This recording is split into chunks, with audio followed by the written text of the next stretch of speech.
पास करने वाले अपने घर का आईना न देखते हैं, जिसकी वजह से अपने मंदबुद्धि से इस्लाम के ऊपर टिप्पणियां करते नज़र आते हैं।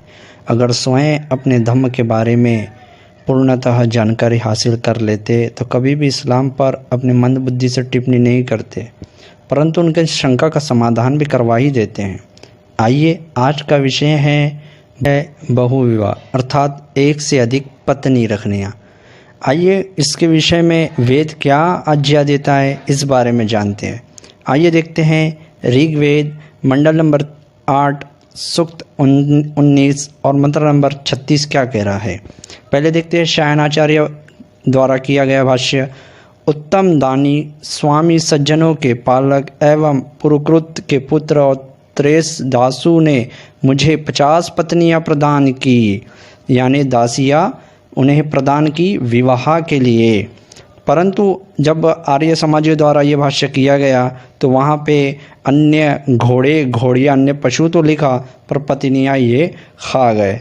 अब ये विलाप करेंगे, अर्थात आर्य समाज शेन क्षण में विलाप करते नजर आते हैं, अर्थात रोते गाते गिड़गिड़ाते उलट पुलट करते आते हैं, जो अपने ही पूर्वजों को गालियाँ और अपने ही इतिहास की काली पोतों को सफाई करने में लगे रहते हैं और ये सोचते हैं कि हम उसे सफाई कर लेंगे।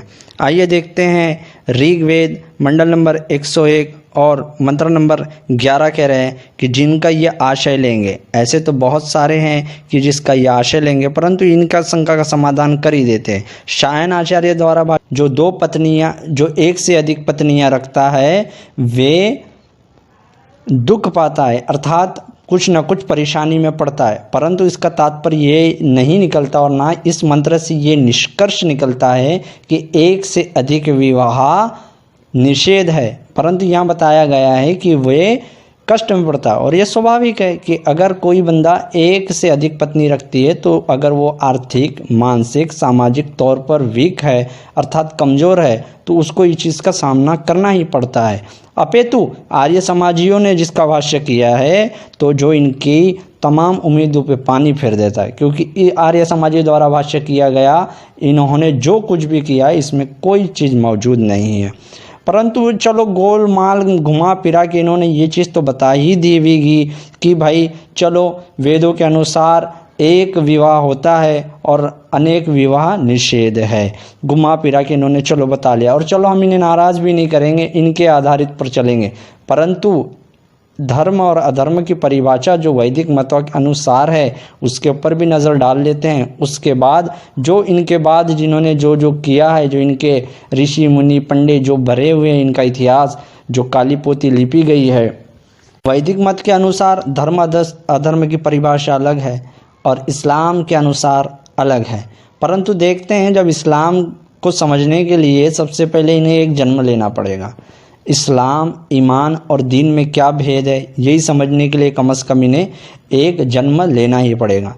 तो भी मैं संक्षेप में इस्लाम में धर्म की परिभाषा अर्थात दीन की परिभाषा बता दूं तो बस इतना ही काफ़ी होगा कि एक पालनहार की जो शरीयत कानून जो उसने दिया है उसको पूरी दुनिया में नाफिज करने का नाम दीन है, जिसका प्रमाण कुरान चीख चीख के कहता है कि अगर उसके कानून को जो नाफिज नहीं करता, उसके आदेशों का जो पालन नहीं करता, वो दुख पीड़ा पाता है। और पूरा का पूरा कुरान इसका साक्षी है कि जो उसके कानून को नाफिज नहीं करता वे लोग किस पीड़ा में पड़ते हैं। परंतु आइए जानते हैं वैदिक मत के अनुसार धर्म अधर्म की परिभाषा क्या है। उसके नंतर ही तो ये तमाम लोगों को नापा जाएगा कि इन लोगों ने धर्म किया या अथवा अधर्म किया। सबसे पहले देखते हैं धर्म अधर्म की परिभाषा में भानु वेद स्वतंत्र है। वेद खुद ही प्रमाण है, भले उसमें कोई प्रमाण वाली चीज़ नहीं हो। वेदांग कुल में जो वेद में है वही धर्म है। कह रहे हैं कि जो वेद में है वही धर्म है और जो वेद विरुद्ध है वह अधर्म है।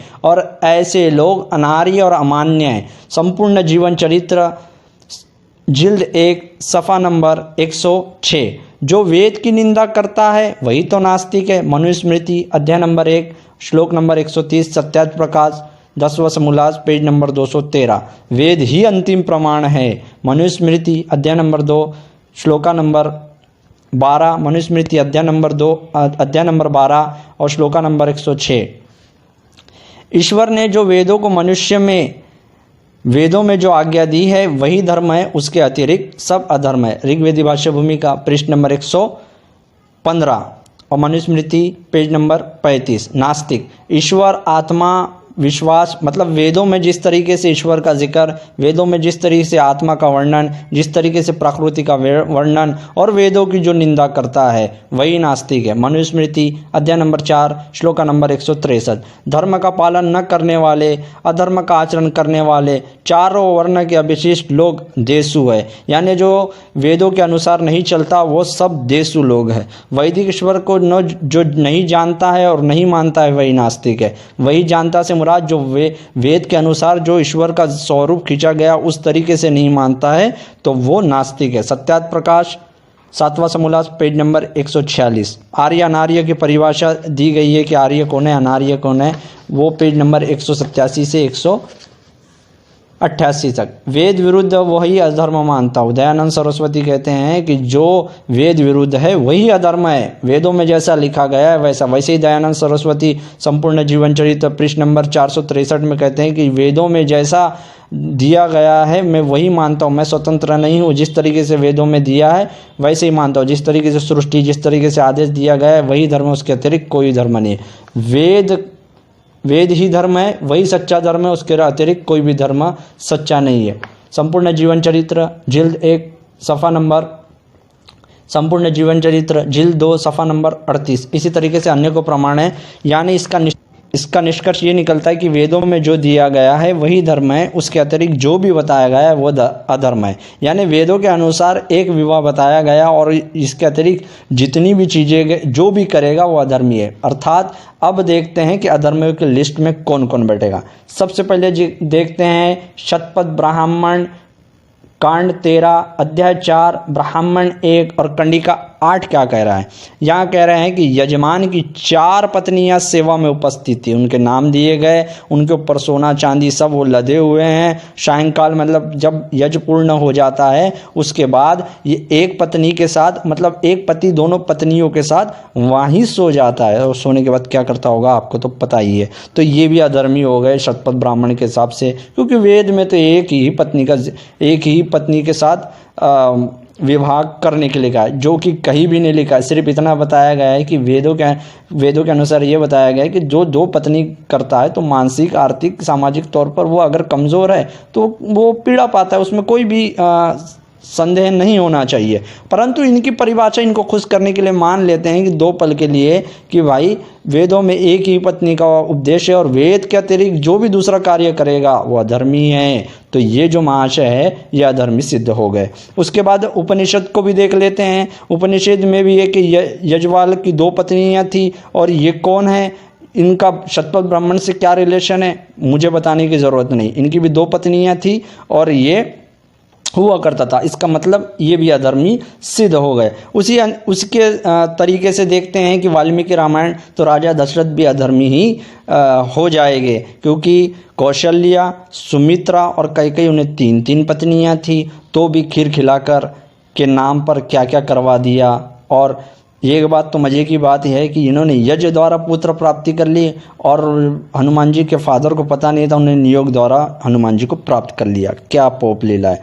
और उसी तरीके से आगे देखते हैं कि जो आसित है अर्थात जो वंशावली नपवाई गई उसमें भी राम के जो वंशावली के जो पूर्वज थे उन्हें भी 2 पत्नियां हुआ करती थी। उसी तरीके से हम देखेंगे महाभारत तो उसमें धृतराष्ट्र की जो अंधे थे उनकी 10 पत्नियां थी और 10 पत्नी से 101 बच्चे थे।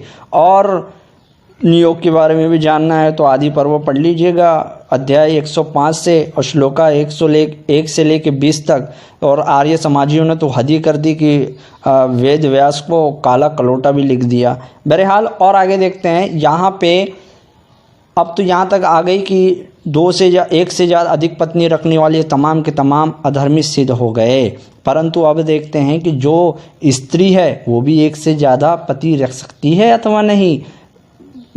विधवा के दौरान भी, विधवा के बाद तो पूर्ण विवाह हिंदुइज्म में तो है ही नहीं, और उन्हें बिना विवाह के भी अवैध संबंध बनाने की आज्ञा वेद देता है, और उसके फलस्वरूप जिसका पति नपुंसक या बीमार है वो भी रंगलेलिया मना सकती है, वो भी 11-11 पतियों के साथ। आइए देखते हैं ऋग्वेद मंडल नंबर 10 सूक्त 18 मंत्र नंबर 8 क्या कह रहा है। हे स्त्री, जीवित पति को लक्ष्य करके उठ।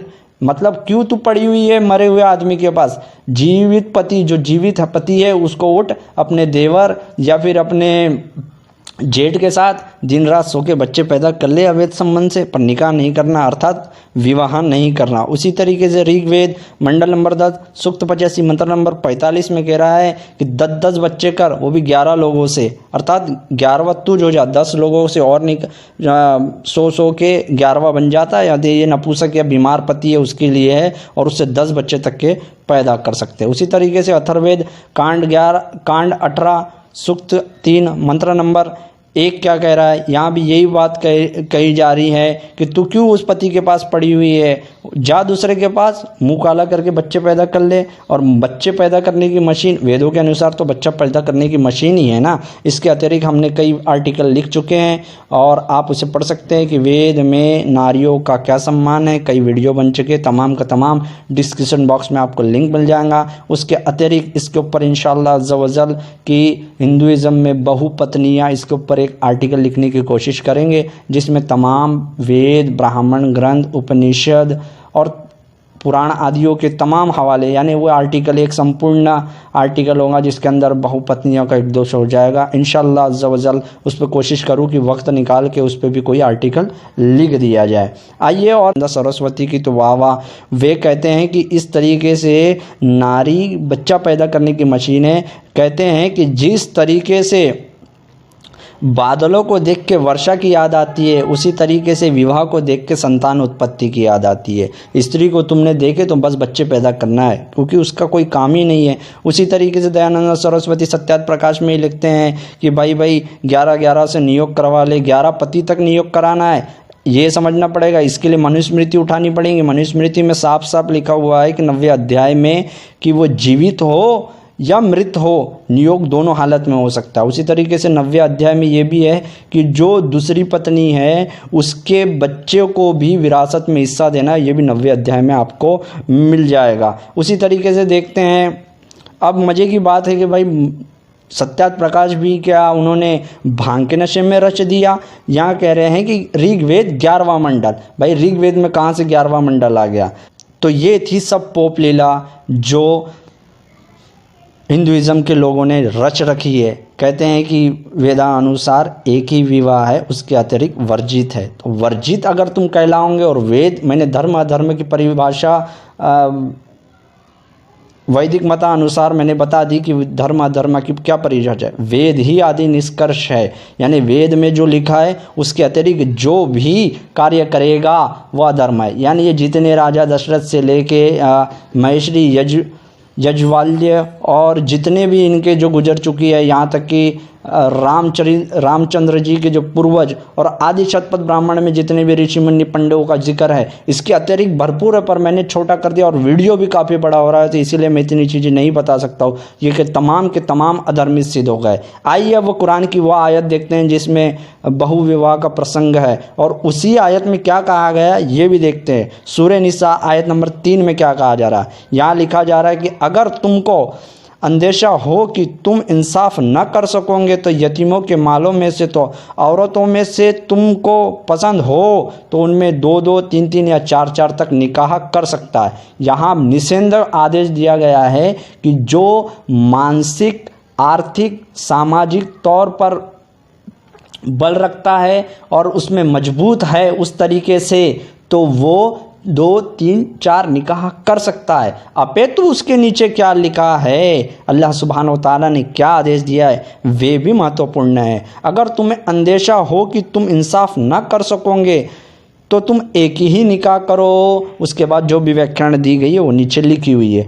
तो इसमें साफ साफ अल्लाह सुब्हान व तआला ने एक विवाह पर भी जोर दिया है। अल्लाह सुब्हान व तआला ने बताया है कि अगर तुम मानसिक, सामाजिक, आर्थिक तौर पर कमज़ोर हो तो तुम एक ही विवाह करो। और ये ज़रूरी नहीं कि 4 विवाह का आदेश दिया है तो वो कोई हमारे लिए फ़र्ज है। हमें एक ऑप्शन दिया है, कर सकते हैं अगर वो सामाजिक, आर्थिक मानसिक तौर पर वो मजबूत है तो बिल्कुल कर सकता है। अगर इनके अकॉर्डिंग वो कमज़ोर है तो केवल एक निगाह करके अपनी संपूर्ण जीवन व्यतीत कर सकता है, और कर भी रहे हैं और आगे करते भी रहेंगे। और जिन्हें कुव्वत दी है, कुव्वत है, तो वो 4 भी कर सकते हैं, इसमें कोई भी संदेह नहीं। और अल्लाह सुब्हानहू व तआला के प्यारे हबीब नबी करीम सल्लल्लाहु तआला अलैहि वसल्लम बुखारी शरीफ और तमाम अहादीसों की किताब में आता है कि तुम में मुझ जैसा कौन है। तो अल्लाह सुब्हानहू व तआला के प्यारे हबीब का एक नाम कासिम भी है, बेहतरीन तकसीम करने वाला, बेहतरीन इंसाफ करने वाला। तो उनसे बड़ा इंसाफ करने वाला कौन? तो इंसाफ करने वालों के लिए कहा है कि तुम इंसाफ कर सकते हो तो निकाह कर सकते हो। तो आप सल्लल्लाहु तआला अलैहि वसल्लम ने भी कई निकाह फरमाए, और आपने उसमें ज़्यादातर बेवाओं से ही निकाह किया। और बेवाओं से तो हिंदुइज़म में निकाह बहुत दूर की बात थी, उनका तो सर मुंडवा दिया जाता था। और उससे बढ़कर बात कि उनकी बीवियों को जो मर जाती थी उनको खुद सीता सती की प्रथा करके उन्हें जला दिया जाता था। अगर बच जाए तो खिलौने की तरह यूज़ कर लो, उनसे बच्चे पैदा कर लो, नियोग के नाम में अपनी हवस से पूरे कर लो। तो इस तरीके से था ये का प्रसंग। आइए इसी तरीके से और नए तत्वों के साथ मिलते हैं।